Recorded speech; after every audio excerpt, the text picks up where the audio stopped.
After Order 66 and his failure to conquer the Emperor, Yoda retreated out of the galaxy and lived out the remainder of his days in exile on the planet of Dagobah, a backwater swamp world in the Outer Rim with a signature in the dark side so strong that it masked his presence in the Force from even the sights of Sidious. No one could find the small green creature unless they were drawn there by the light side of the Force. Yoda did not want to be found and did an excellent job at evading Vader, the Inquisitors, and all of the Empire. It was believed that until Luke Skywalker finally found him, no one had even interacted with the former Grand Master of the Jedi Order, and that he had simply just disappeared off the face of the galaxy. However, our researchers have found evidence of 3 other distinct meetings Yoda had on Dagobah with people other than Luke. So, welcome back to the channel, Curious Acolytes, where today we will be talking about everyone other than Luke who found Yoda on Dagobah. We will be drawing from all sources, including canon, legends, and non-canon, to make this comprehensive. Before we dive in though, we sense that some of you who are with us today haven't yet subscribed. The Force has drawn you here for a purpose, so be sure to hit that subscribe button to stay up to date with all of our archives. Now,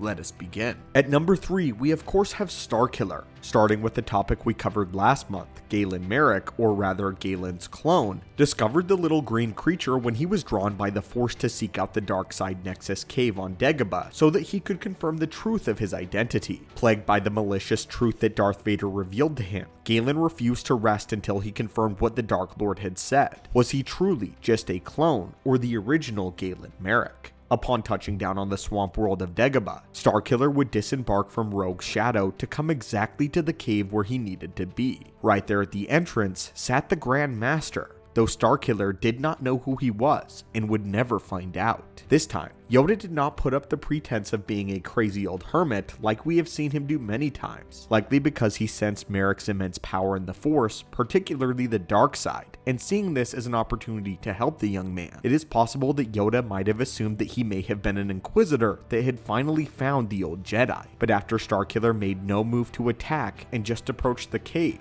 my guess is that Yoda realized the truth and simply stayed quiet. Galen understood the power of the dark side Nexus and had originally assumed that Yoda was some kind of guardian or gatekeeper of this place of incredible power. However, Yoda humbly responds that he was more of a watcher. Galen realized that Yoda could see into him and knew that he was there to discover something about himself. And after experiencing the raw, unfiltered power of the dark side that the cave had to offer, he began to fear Yoda, as the green creature seemed to have absolutely no reaction to the cave, not even annoyance, at sitting just outside of this place of such immense darkness. Starkiller came to 2 conclusions about Yoda, neither of which he liked. Either the creature was so entrapped by the dark side itself that he had completely driven himself insane, or he wielded the light side with such power that he was unaffected by the darkest of places that even Starkiller had ever ventured to. Both thoughts frightened Starkiller, and he left as quickly as he could, not wishing to engage with Yoda any further.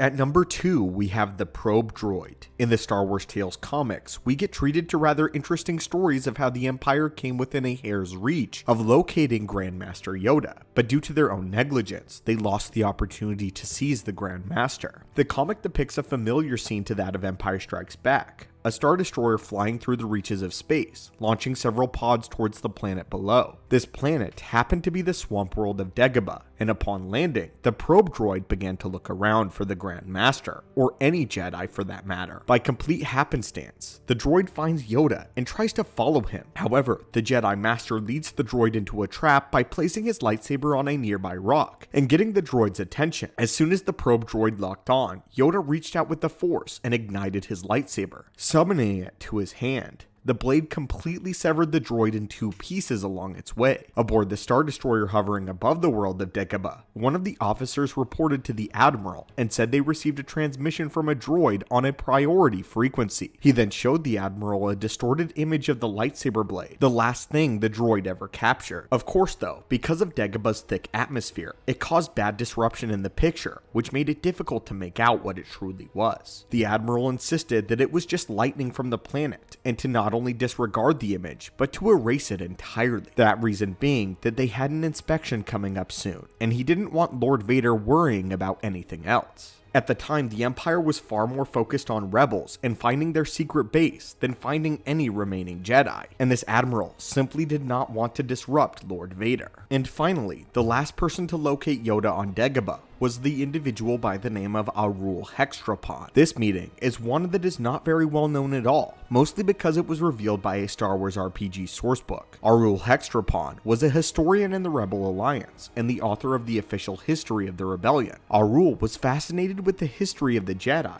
and although he possessed a very limited understanding of the Force, he was enamored with the Jedi Order, so much so that he issued a friendly challenge to Luke Skywalker to do a mock lightsaber battle so that he could understand it a little better. Luke blindfolded himself and easily defeated Arul. Long before this though, it would be Arul who was instrumental in the tracking down of Obi-Wan Kenobi using information given to him by Princess Leia. Anyway, during his studies of Old Republic records, he ended up compiling a very thorough file that triangulated the position of the fabled Jedi Grand Master Yoda, as he was able to deduce exactly where Yoda was hiding. Traveling to Dagobah, Arul was successful in locating Yoda. Upon being discovered, however, Yoda fell back on his routine facade of being a senile hermit in order to fool the young man into just giving up and leaving. However, Arul was adamant and kept insisting that he knew who Yoda was. For several days, the two went around before Yoda finally relented and revealed himself to be who he truly was as a Jedi, and he was impressed that Arul had managed to find him. Though Yoda then began to contemplate erasing the young rebel's memories of him with the Force. However, when the historian protested in terror at losing his memories, Yoda reconsidered, observing that it was not the Jedi way to cause hurt and pain to others. The Jedi Master, relieved to once again be able to speak freely after being isolated for so long, spent several days conversing with the historian. When Arul left Dagobah, he wiped the very records that had allowed him to locate the Jedi Master, though he ultimately decided not to erase his personal notes of his time on Dagobah, but kept his vow to not discuss this encounter with anyone else. Well, my friends, these were the 3 times that Yoda had an encounter on Dagobah to break his isolation. Yoda did an excellent job at hiding, especially on this world out of trillions of beings in the galaxy. And out of 23 years he was in exile, only 4 beings managed to actually find him. 3 if you don't want to include Starkiller. But for the sake of this list, we will for now. But anyways, do you know about these various meetings that Yoda had? Let us know in the comments below. And until next time, may the Force be with you. And I hope you have a great day.